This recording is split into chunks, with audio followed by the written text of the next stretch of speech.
My friend Mr. Ramjakan accused us of trying to interfere with offices of judge, interfering with their remuneration and waiving money to them and so on. When Article 222, the substantive article itself, says that you cannot alter these office holders in remuneration package to their detriment. That is already there in the Constitution. How can actually dangle money to them? We have to have respect for the integrity. Allow the minister to make his presentation rather than try to engage him in a dialogue. It is a debate, not a gap. Allow him to make his presentation so we can hear and finish. Sir, I want to refer to another case. I'm happy that they're distracting me. I'm remembering what I have to say. The case that I want to refer to, sir, is the Independent Jamaican Council for Human Rights against Marshall, Barnett and another, reported at 268 West Indian Law Report at volume 6. This is a case that went all the way to the... And this is what they attempted to do in Jamaica. When the occasion arose to join the Caribbean Court of Justice, of course all CARICOM territories were required to sign onto a treaty to establish the CCJ and to pass municipal legislation within their respective territories to adapt their constitutional and legal architecture to accommodate this CCJ. Some had to abolish the Privy Council.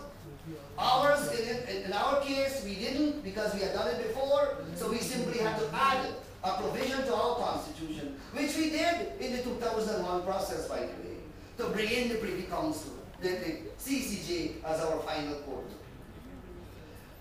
In Jamaica, they complied with all the legal requirements. They passed 3 pieces of legislation to achieve this objective. The judges, the lawyers who appeared, Dr. Lloyd Barnett and a whole host of Queen's Counsel appeared. And they conceded to the Privy Council that, look, here, nothing is wrong with it, they don't conflict with the Constitution, singularly or cumulatively, to any provision of the Constitution. So the Privy Council said, so what is your complaint?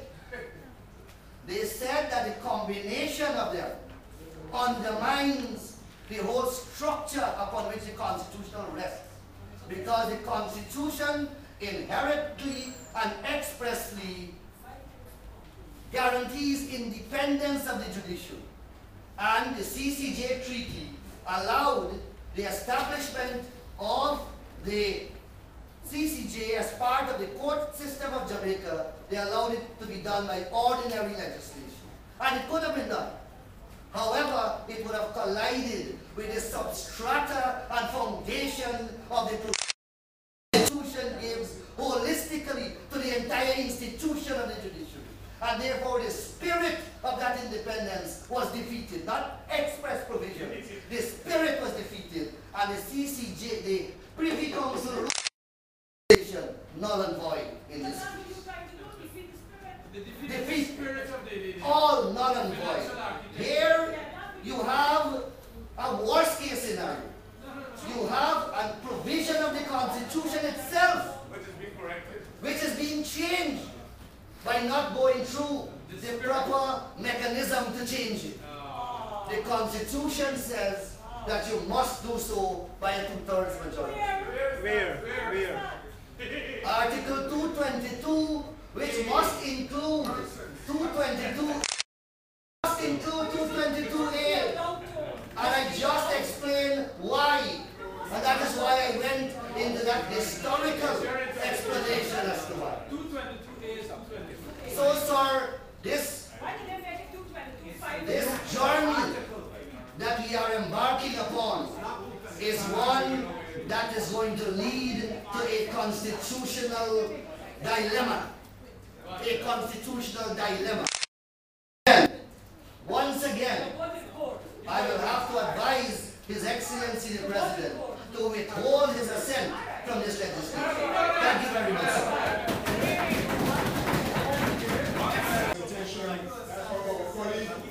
It was also at times highly amusing. So, Mr. Speaker, I hope you will forgive us for having interrupted so many times. It seemed more intended to humorous than to inform us. May I start by linking the last set of observations made by the distinguished Attorney General with that of the Honorable Member, Mrs. Shadiq. She spoke to the question of the numbering of these articles and sought, as he did, to explain that 222, Article 222, somehow was integrally related to 222A, and that therefore it was part of 222A. I believe 222. I believe that it might help if I were to do two things. First of all, to say, Mr. Speaker, that as regards Article 222, there are in the version of the Constitution I'm looking at, in the margins on the left-hand side, subtitles. The subtitles explain the meaning and the subject on the right-hand side. If you look at Article 222, in the version of the document I think everyone is using, which was page 223, you will find that Article 222.1 has on the left-hand side, the title is Remuneration of Holders of Certain Offices. Remuneration of holders of certain offices. And it has 4 subsections. If it were the intent of any person, whatever their names, to extend the discussion of the remuneration of holders of certain offices, they would have added, because that would be logical, another subsection. Called it 222, 5 in brackets, to follow from 222.4. It is obvious, it has to be obvious that a discussion of the remuneration of holders of certain offices is not the same as something termed in this Constitution on the left-hand side, overarching clause on financial authority. What the devil have the two got to do with each other? What we've been told. And these are people that pride themselves in being. I'm sorry, I'm not a member of that profession. I don't regard it as a failure on my part not to have been, but I can at least understand English. Okay? And the terminology here is clear. It is clear. Nothing stopped the drafters of this document from calling the article, if it were meant to be a continuation or a part thereof, of calling it 222 subsection 5. Okay? Or if they wanted to call it 223, but if you call it 223, there will be consequences in terms of all the other articles having to be adjusted upwards. And clearly they are seeking to save themselves the trouble. In these days, Mr. Speaker, where computers facilitate most of our work, even with a computer, when you have to insert something, in order to avoid the problem of multiplying or reproducing entire documents, that is the process. You add a clause here, 222A. Okay? So that is the explanation that lies or underlies the logic of the numbering here. It has nothing to do with the fact that they're the same subject. So please, allow us at least the intelligence to them not to be playing with us in relation to this matter. The point is this, Mr. Speaker, that the issues captured here are issues that are separate. They are separate, and also they are several. In other words, these are things, the issues identified into a number of elements, and one of those elements in this case cannot be the overarching issues. 222A is specific to a new set of issues. The issue here concerns the question of the independence of the entities listed. That's what it's about. It doesn't have to do with the payment of the judge. It has to do with the question of independence. Let me Honorable Attorney General, let me just explain something to you. The issues that he raised are really for the next bill. The details he's raised are really for the next bill, and I will show you. Doesn't know what he's speaking about. The distinguished he cited the distinguished Chief Justice as saying that this House has no right to touch block votes. And the ERC cited as a block vote. Mr. Speaker, I invite you again to look at Article 222A, which makes reference to block votes, and also to Schedule 3. Schedule 3 lists a number of agencies, and even where the agencies are listed as having block votes, they cannot be found in the estimates of having any block votes. ERC is the only one of these entities which is listed as having a block vote. What is he really saying? The ERC appears in the estimates on the subsidies to local organizations. It has a single figure. Article 222A says that the entity shall be financed as a direct charge on the consolidated fund.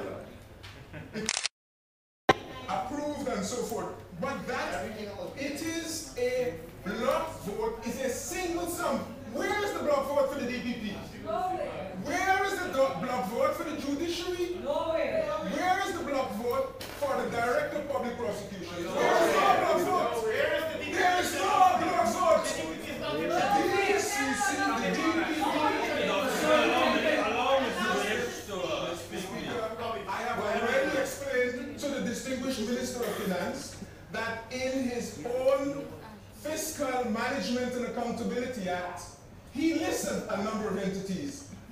The entities conflict with the provisions of the Constitution. He has to look at the find mention of the entities that are supposed to be independent. And it is with respect to their independence that they are to be treated and provided with block votes. That is the point. So I don't know how many times we have. I don't know how many times we have to repeat it. Mr. Speaker, as a well-known professional in the judiciary, are you aware that the DPP is part of the judiciary? Is it or isn't it part of the judiciary? It is an entity listed here as being independent.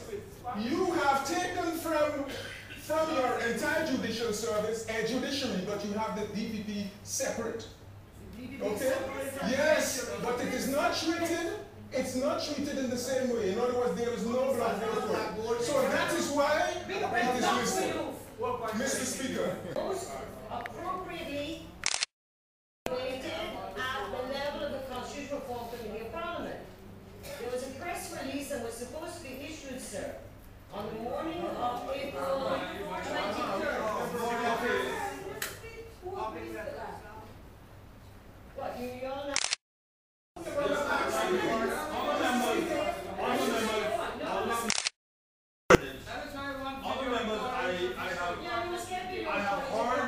have heard what purported to be a point of order. I do not recognize it as such, but the point has been clarified.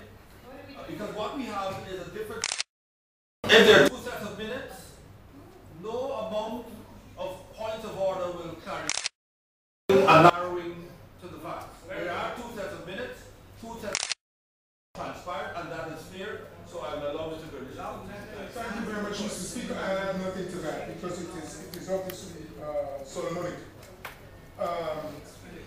May I continue, Mr. Speaker, by saying that we had an extensive number of comments in relation to the necessity to separate the finances from the standing of these constitutional bodies. In other words, if you hold them hostage to the manner in which their subventions are determined, then their independence is undermined.